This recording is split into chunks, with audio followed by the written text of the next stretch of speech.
పాప శాపాల చేత కొట్టుకుండిపోవచ్చున్నటువంటి భయంకరమైన బంధకంలో బిగించబడినటువంటి సాతాను సంఖ్యలో ఉన్నప్పుడు మమ్మల్ని చూసి ఉండలేదయ్యా, మమ్మల్ని విడిచి ఉండలేదు, మమ్మల్ని వదిలి ఉండలేదు.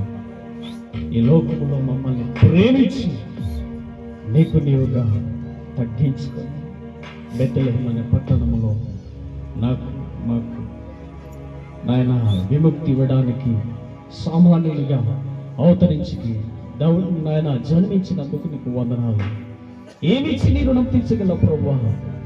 ఏమిచ్చి తీర్చగల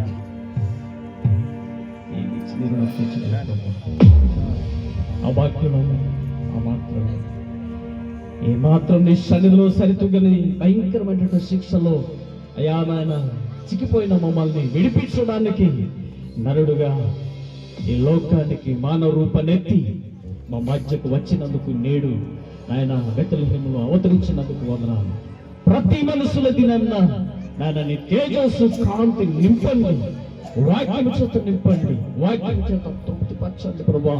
ప్రతి వారిని సంధించండి నీ వాక్యం ద్వారా, ప్రతి వారిని ప్రభు మీరు దర్శించండి, మీరే వెలిగించండి, పాప శాపాలను తొలగించండి. నీ నామానికి మహిమ తెచ్చుకున్నాను, నీకే ఘనత మహిమ ఆరోపిస్తూ ఏమి ఇవ్వలేదు వారిగా నగరేస్తున్నాము స్తుతి ఆరాధన సమర్పిస్తూ వేడుకుతూ ఉన్నాము తండ్రి. ఆమేన్.